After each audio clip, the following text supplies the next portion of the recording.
Alif Syarif, Kaisar Ezra, Davi Hasan, Khalid Salbiki, Iqbal Daru, Iraman Sigas, Jaya Alindra, Krisna Ardia. Alhamdulillahirrahmanirrahim. Semuanya hampir hadir, tinggal 2 orang yang belum hadir. Jika sakit semoga sudah diberikan semua. Amin. Nah, anak-anak, sekarang kita akan masuk ke bab kita yang selanjutnya, yakni mengenai kandungan Quran surat An-Nisa ayat 54 dan Quran surat An-Nahl ayat 64. Nah, tapi sebelum itu kita kembali ke pembelajaran yang kemarin tentang definisi Al-Quran. Nah, coba sekarang siapa yang bisa menjelaskan apa itu Al-Quran? Coba angkat tangan.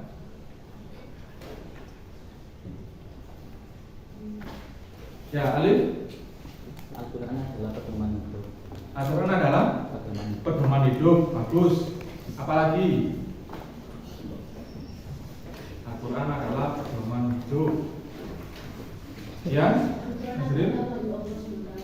Al-Quran adalah wahyu Allah Subhanahu wa Ta'ala. Bagus. Apalagi? Ada lagi yang masih ingat apa definisi Al-Quran kemarin? Al-Quran adalah mukjizat.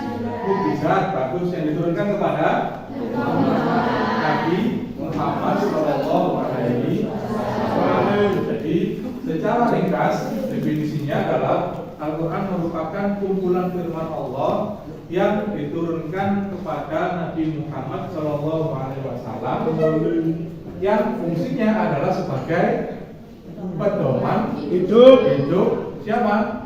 Manusia, terutama umat Islam. Nah, di dalam Al-Quran itu terdapat berapa surat?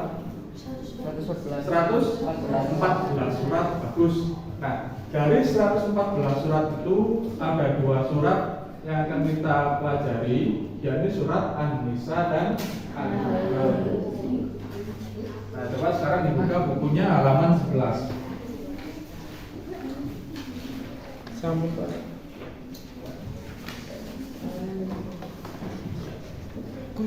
Nah, tujuan pembelajaran. Jadi tujuan pembelajaran kita hari ini adalah agar kita bisa mengetahui kandungan dari surat An-Nisa ayat 59 dan surat An-Nahl ayat 64. Jadi kita ini tidak hanya sekedar membaca Al-Quran saja, tapi kita ini harus juga bisa memahami apa yang dimaksudkan oleh Al-Quran tersebut. Jadi paham ya? Untuk materi ini silakan diperhatikan ke depan, akan saya putarkan video tentang kandungan surat An-Nisa dan surat An-Nahl. Coba perhatikan baik-baik dan dicatat bila perlu.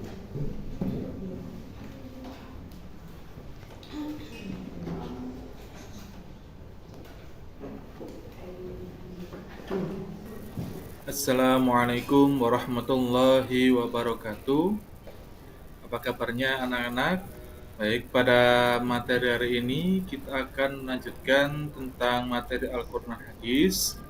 Nah, apa materi yang akan kita bahas hari ini? Mari kita simak baik-baik.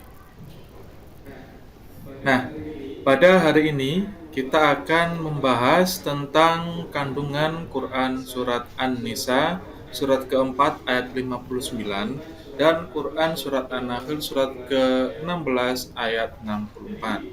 Jadi kalau di pertemuan sebelumnya kita sudah membahas tentang tajwidnya. Nah, hari ini kita akan membahas apa sih maksud dan isi dari kandungan kedua surat tersebut.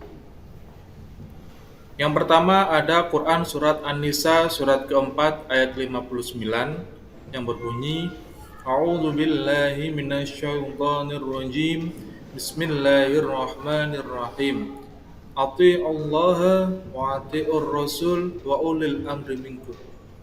Yang mana pada ayat tersebut menjelaskan agar manusia dapat patuh dan taat kepada Allah Subhanahu wa taala, kepada Rasulullah Shallallahu alaihi wasallam, dan kepada ulul amri atau pemimpin kita.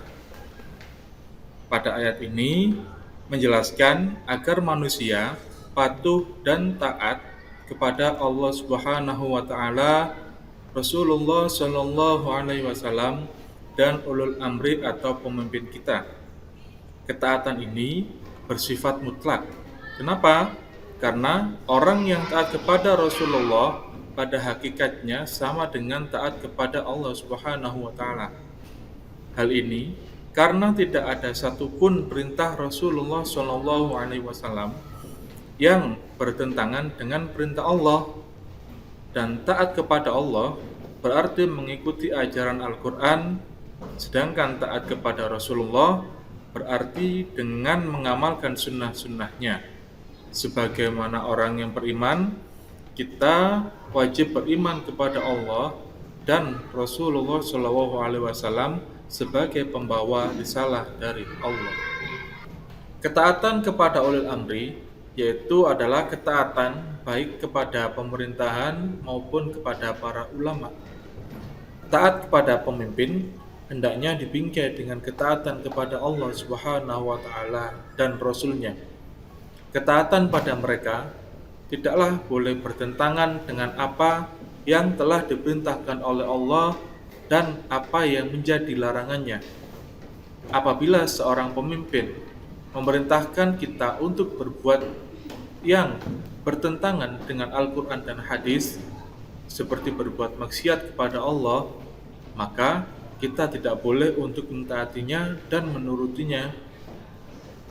Nah, untuk menyempurnakan amanat pada ayat ini, maka kita sebagai muslim wajib mentaati perintah Allah dengan mengamalkan Al-Quran dan melaksanakan hukum sesuai dengan Al-Quran. Muslim seharusnya meyakini bahwa perintah Allah itu memberikan kemaslahatan dan larangan yang dibuat oleh Allah itu agar kita terhindar dari kemudaratan. Ajaran dari Rasulullah SAW hendaknya dilaksanakan sebaik-baiknya. Sebab Rasulullah SAW diberikan tugas untuk menerangkan dan menjelaskan Al-Quran kepada manusia. Muslim yang baik, ia akan mentaati ulil amri atau para pemimpin selama kebijakan mereka tidak bertentangan dengan Al-Quran dan hadis. Hal ini sejalan dengan hadis yang diriwayatkan oleh Ahmad, yang artinya tidak dibenarkan taat kepada makhluk di dalam hal-hal yang merupakan maksiat kepada Sang Khalik atau Allah Subhanahu wa taala. Nah, sedangkan kandungan pada surat berikutnya, yakni pada Quran surat An-Nahl surat ke-16 ayat 64, di mana Nabi Muhammad SAW diperintahkan oleh Allah Subhanahu wa taala untuk menjelaskan apa yang diperselisihkan dalam perkara agama. Penjelasan ini dapat dijadikan manusia dalam membedakan antara perkara yang benar dan perkara yang salah, atau hak dan batil. Al-Quran menjadi tuntunan untuk menuju jalan yang benar dan juga menjadi rahmat atau kebaikan bagi semua orang. Ayat ini juga menjelaskan bahwa Al-Quran dan hadis menjadi sumber ajaran dan pedoman bagi manusia dalam menjalani kehidupan. Al-Quran berfungsi sebagai pedoman dan sumber dasar, sedangkan hadis berfungsi untuk memberikan penjelasan atau rincian, yakni dengan menjelaskan maksud ayat atau memberi bimbingan kepada manusia untuk berperilaku sesuai tuntunan dari Al-Quran. Nah, anak-anak, demikianlah penjelasan kandungan dari Quran surat An-Nisa dan Quran surat An-Nahl. Semoga apa yang sudah Bapak jelaskan pada video ini bisa memberikan pemahaman bagi kalian terkait dengan isi dan kandungan dari Quran Surat An-Nisa dan juga Surat An-Nahl. Semoga juga dengan memahami kandungan kedua surat tersebut, kita bisa termotivasi dan memperbaiki diri untuk menjadi manusia yang lebih baik. Semoga video ini bisa bermanfaat. Terima kasih sudah menonton. Wassalamualaikum warahmatullahi wabarakatuh.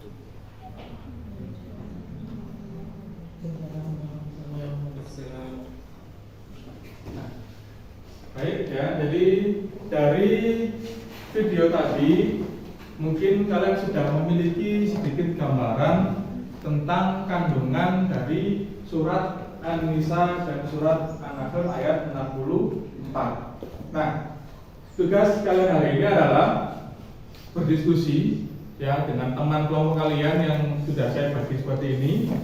Jadi dalam satu kelompok berisi 4 orang ini nanti silakan kalian berdiskusi untuk menguraikan kandungan atau isi dari Quran surat An-Nisa dan An-Nahl ayat 64. Nah, setelah kalian diskusikan nanti, kalian buat desain yang menarik. Ya, desain yang menarik kalian boleh pakai Canva, boleh pakai Photoshop, atau mungkin aplikasi desain yang lain di HP kalian, yang nanti tugas tersebut diupload di Instagram masing-masing. Ada pertanyaan? Tidak ada pertanyaan? Paham dengan tugasnya? Baik, kalau sudah paham, saya beri waktu 15 menit untuk mulai berdiskusi. Silakan diskusi dengan teman kelompoknya. Nanti jika ada pertanyaan silakan langsung bertanya. Saya sambil keliling untuk melihat perkembangan dari ini.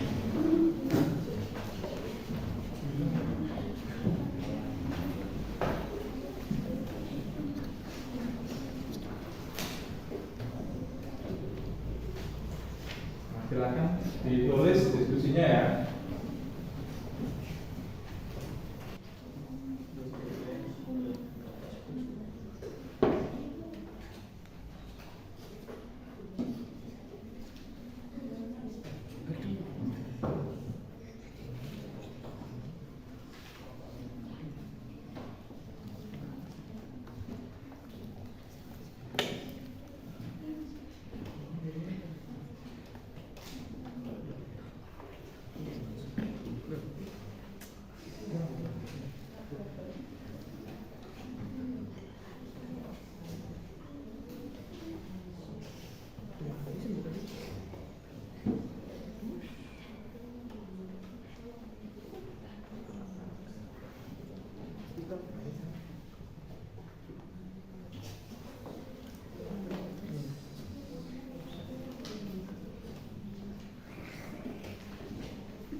Baik, sudah habis waktunya.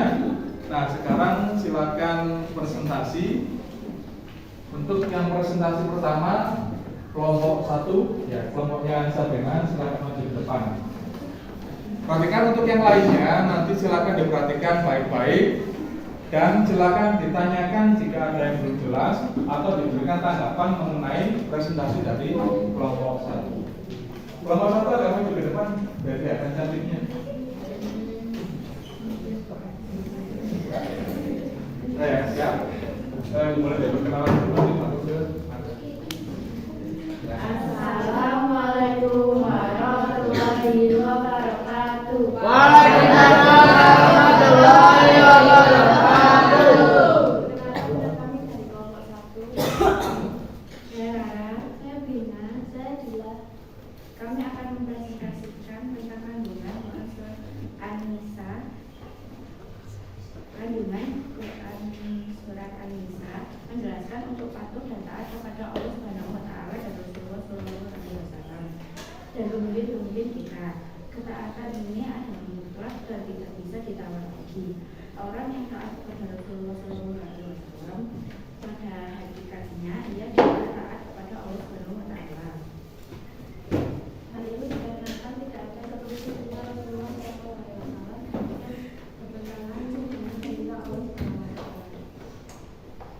Taat kepada Allah Subhanahu wa taala adalah mengikuti ajaran Al-Qur'an, sedangkan taat kepada Rasulullah dengan mengamalkan sunnah-sunnahnya. Sebagai orang yang beriman, wajib beriman kepada Allah Subhanahu wa taala dan Rasulullah sallallahu alaihi wasallam.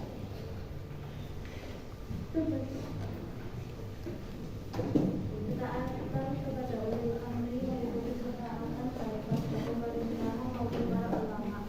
Taat kepada pemimpin hendaknya ditunjukkan dengan menguatkan kepada Allah Subhanahu wa taala dan Rasulnya. Ketaatan kepada mereka tidak boleh bertentangan dengan apa yang diperintahkan dan apa yang menjadi larangannya.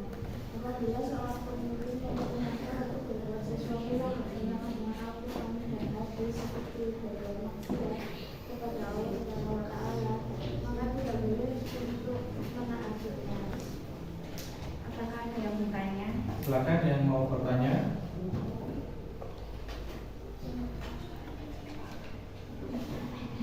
Atau mungkin menanggapi presentasi dari kelompok 1.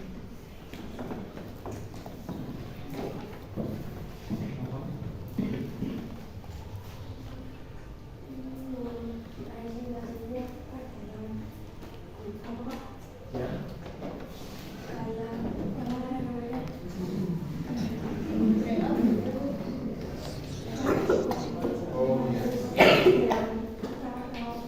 Oh ya, dalam presentasi masih gugup, yang mungkin malu dilihat pacarnya atau bagaimana. Gak apa-apa. Ada yang menanggapi yang lain? Silakan. Atau mungkin bertanya?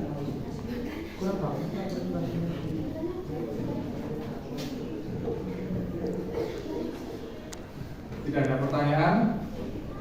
Baik, kalau tidak ada pertanyaan, terima kasih untuk kelompok 1. Silakan kembali ke tempat. Assalamualaikum warahmatullahi wabarakatuh.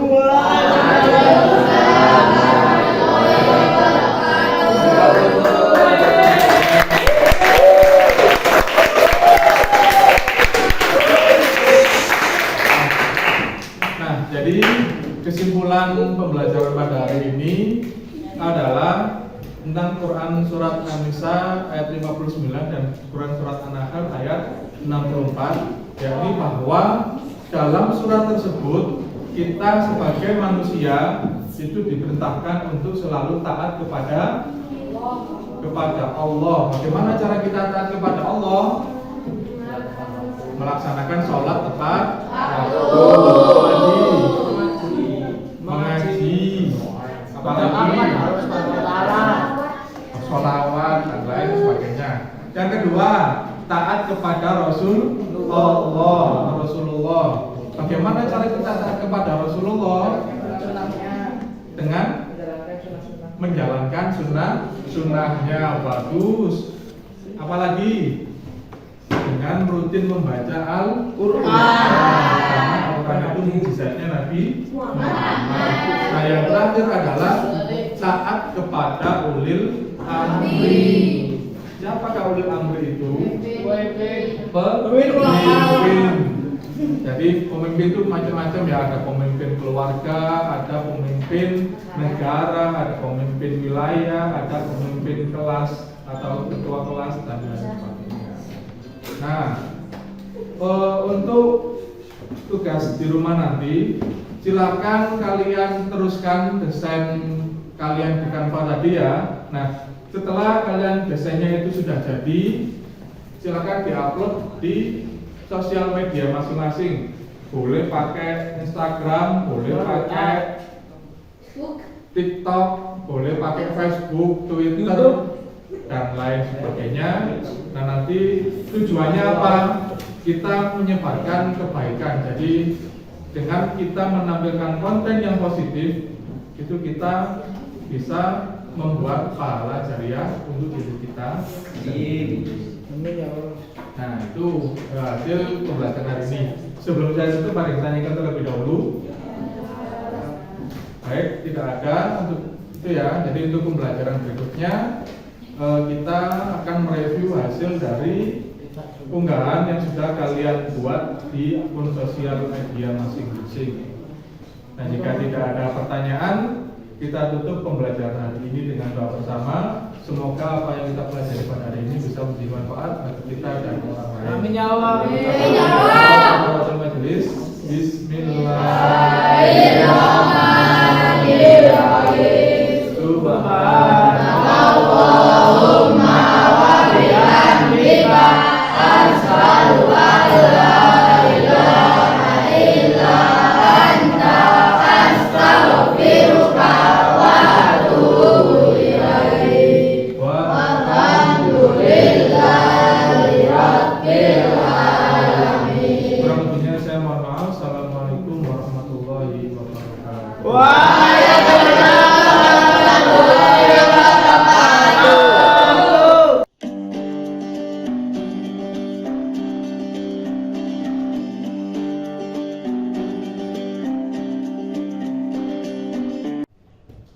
Baik, assalamualaikum warahmatullahi wabarakatuh.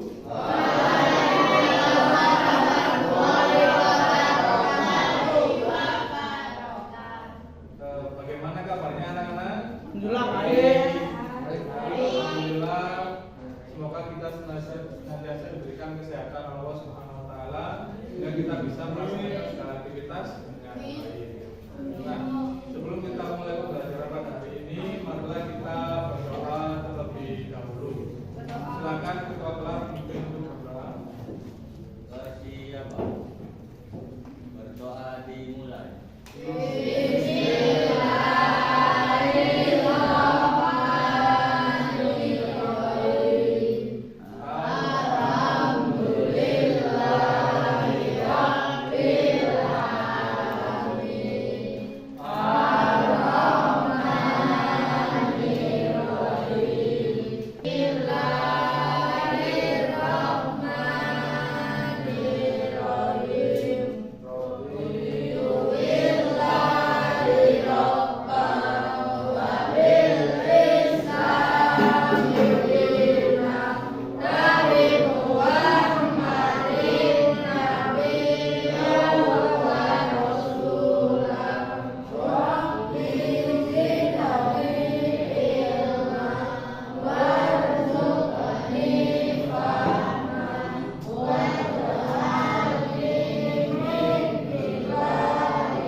marilah kita bersama-sama terlebih dahulu menyanyikan lagu Hari Merdeka. Ada yang sudah tahu Hari Merdeka itu lagunya bagaimana? Tahu.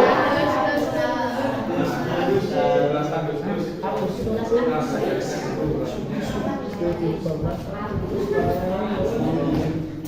Siap ya? Coba sekarang semuanya berdiri. Semuanya berdiri. Kita menyanyikan lagu ini dengan penuh semangat. Siap ya? 1, 2, 3.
Atifullah, Hadir. Aidan, Hadir. Alif, Hadir. Kaisar, Hadir. Nafi, Hadir. Marizaliki. Nah, baik anak-anak perhatikan di pertemuan hari ini kita melanjutkan materi dari minggu kemarin.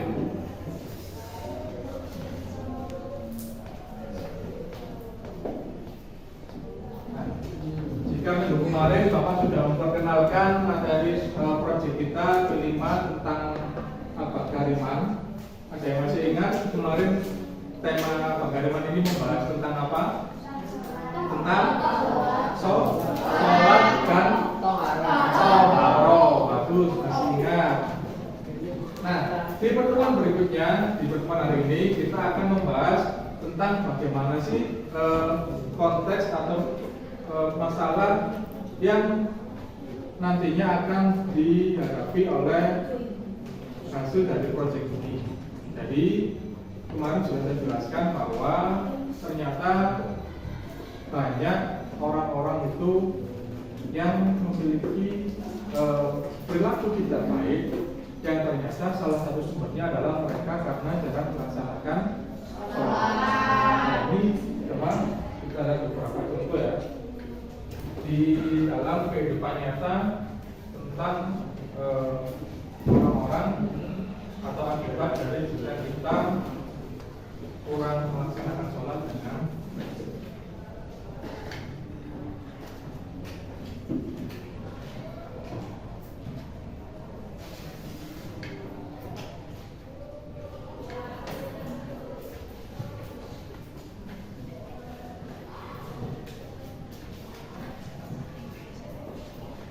Nah ini ya salah satu yang ditampilkan di sini.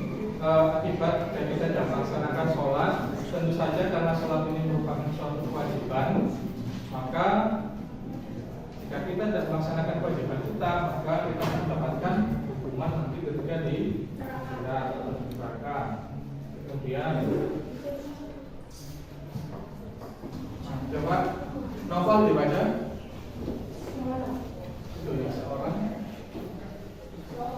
mukallaf yang tidak mengerjakan sholat tepat waktu karena alasan malas, termasuk sholat Jumat meski beralasan akan melaksanakan sholat zuhur, maka ia layak menerima hukuman mati sebagai bukan karena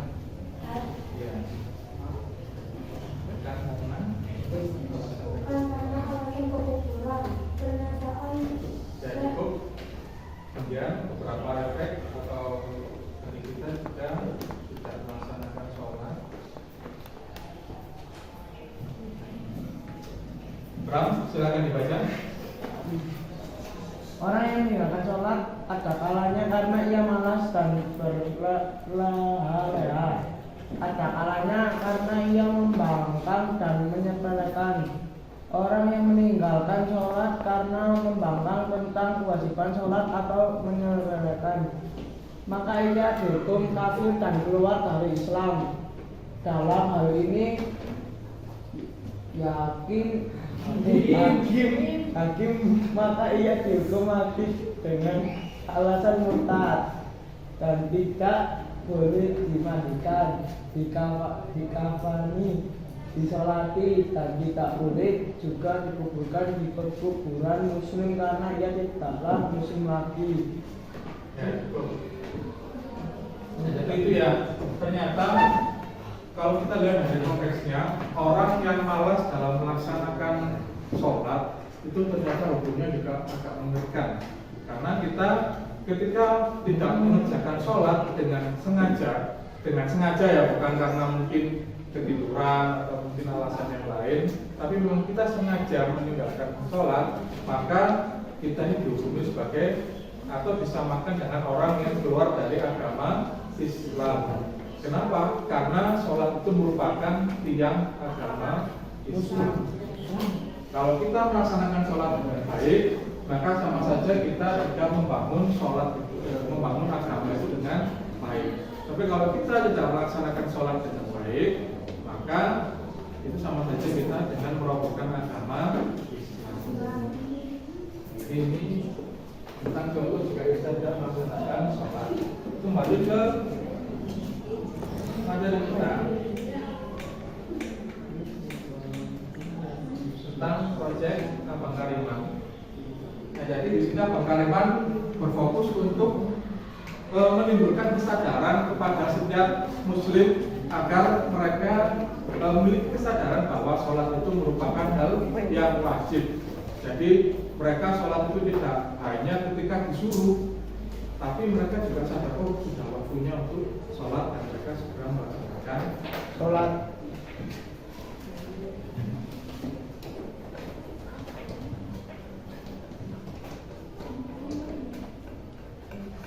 Nah, ini deskripsi singkat dari proyek kita yang sudah saya sampaikan kemarin. Sarifuddin, silakan dibaca.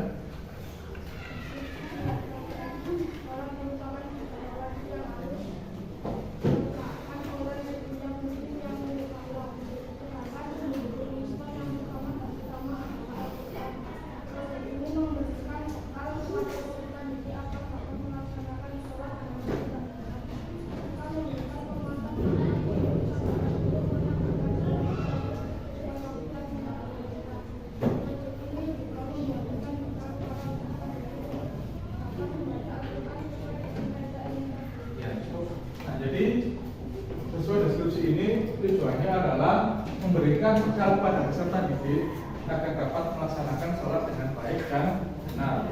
Mungkin selama ini kita itu sholat, tapi kadang sholatnya tidak benar. Contohnya apa? Misalkan sholat kita masih bergurau, ada? Atau mungkin ketika sholat waktunya sujud gitu ya, harusnya sujud itu kan dalam suasana yang hening, tenang, tapi ada suara gitu, ada yang berbicara, ada yang bisik-bisik, atau mungkin kadang yang ini yang sering saya temui di shop laki-laki ya. Biasanya kalau sholat itu yang belakang narik kaki teman. Atau mungkin jawil temennya yang depan gini ketika sholat. Atau mungkin ketika sujud yang shop depan itu kakinya nendang kepalanya. Ya. Atau mungkin ketika kita sholat kita lupa rokaat kita. Apakah dasarnya itu besar apa? Nah, kalau kita segera ingat, misalkan kita sholat bergurau ya, sholatnya gurau. Amin. Apa? Kan sholat ini, terus siapa namanya Bram ini langsung guyon sektor Nah itu kalau dia segera ingat, oh ya Allah, saya tobat, saya mau memperbaiki sholat saya, terus aku tak menghentikan ini semua. Lalu Bram mulai sholatnya dari awal lagi, mulai dari takbir sampai selesai dengan baik tanpa bergurau. Nah itu insya Allah dosanya diampuni oleh Allah. Jadi target utamanya kita itu untuk memperbaiki sholat dan menimbulkan kesadaran pada diri manusia. Ya, nah, untuk lebih memahami lagi tentang arti pentingnya sholat, di sini saya ada diskusi. Nah, jadi diskusi kita untuk kelompoknya tetap seperti ini saja, sudah terbagi seperti ini. Materi diskusinya apa? Satu, silakan mencari informasi mengapa sholat itu menjadikan hati lebih tenang. Yang kedua, sebutkan manfaat setiap gerakan sholat bagi kesehatan tubuh. Nah, untuk materi ini, untuk bahan diskusinya, kalian bisa browsing di internet dan menggunakan HP masing-masing untuk berdiskusi. Paham ya? Paham. Ada yang ditanyakan? Baik, jika tidak ada, beri waktu sekitar 10 menit untuk mulai berdiskusi. Silakan dari sekarang.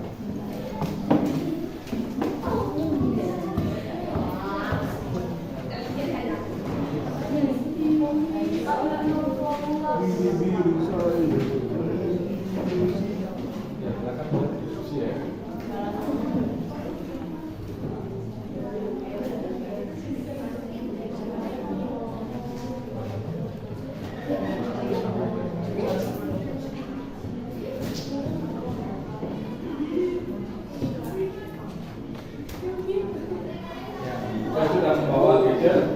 tapi bisa mencari informasi di Google, bertanya pada Mbak Google. Nanti kita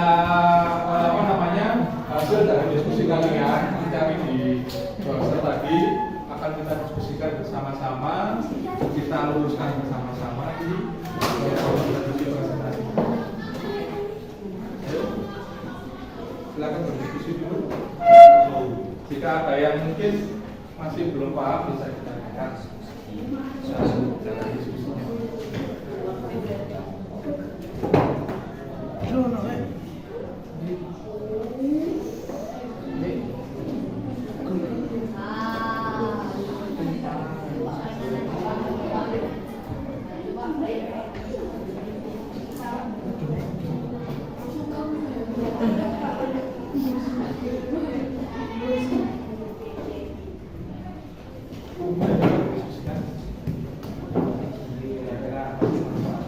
Pasti kan banyak yang manfaat sholat itu kenapa bisa menggunakan hati, terus kesehatan tubuh itu pasti banyak manfaat. Dapat sekarang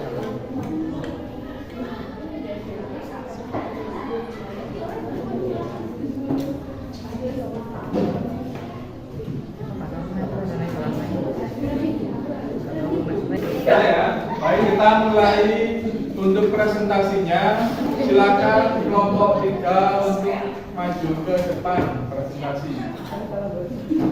Coba yang lain perhatikan dan bertanya jika ada yang masih belum dipahami atau menanggapi.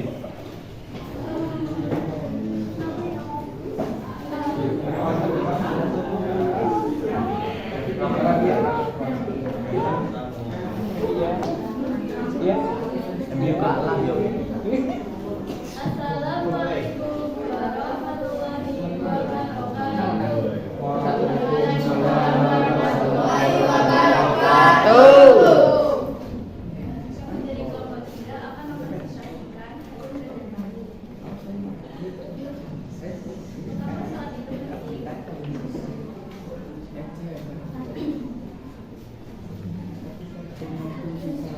kita dapat menentukan segala permasalahan dan kesulitan yang kita hadapi kepada Allah Subhanahu wa Ta'ala serta memohon pertolongan dan perlindungan.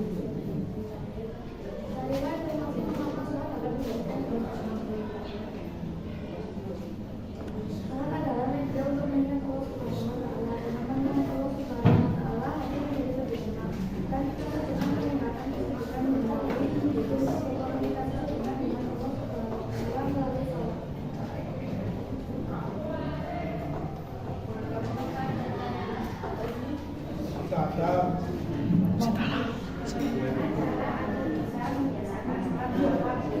Dengan cara membiasakan diri dan mendisiplinkan diri jika melakukan sholat, lalu segera melaksanakan sholat, dilaksanakan dan meninggalkan seluruh aktivitas di dalam. Ya, terus ada pertanyaan. Ada yang mau menanggapi mungkin dari presentasi kelompok 3? Silakan diberikan tanggapan. Sopan memberikan tanggapan lagi untuk kelompok 3.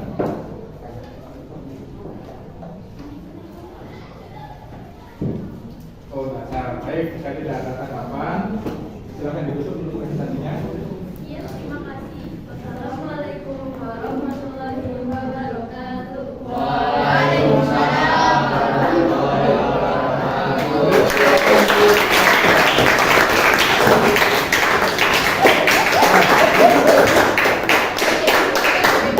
Baik, anak-anak, karena presentasi sudah selesai, jadi kita simpulkan bersama ya, jadi untuk kegiatan pembelajaran pada hari ini. Nah, ternyata sholat itu memiliki banyak sekali manfaat bagi kesehatan tubuh. Nah, harusnya dengan kita sudah mengetahui berbagai manfaat sholat ini bisa menambah motivasi kita untuk rajin dalam melaksanakan sholat dan menghilangkan kebiasaan malas untuk melaksanakan sholat. Kenapa? Karena sudah dijelaskan di awal tadi, ketika kita malas dalam melaksanakan sholat, maka itu hukumannya sama dengan kita keluar dari agama Islam.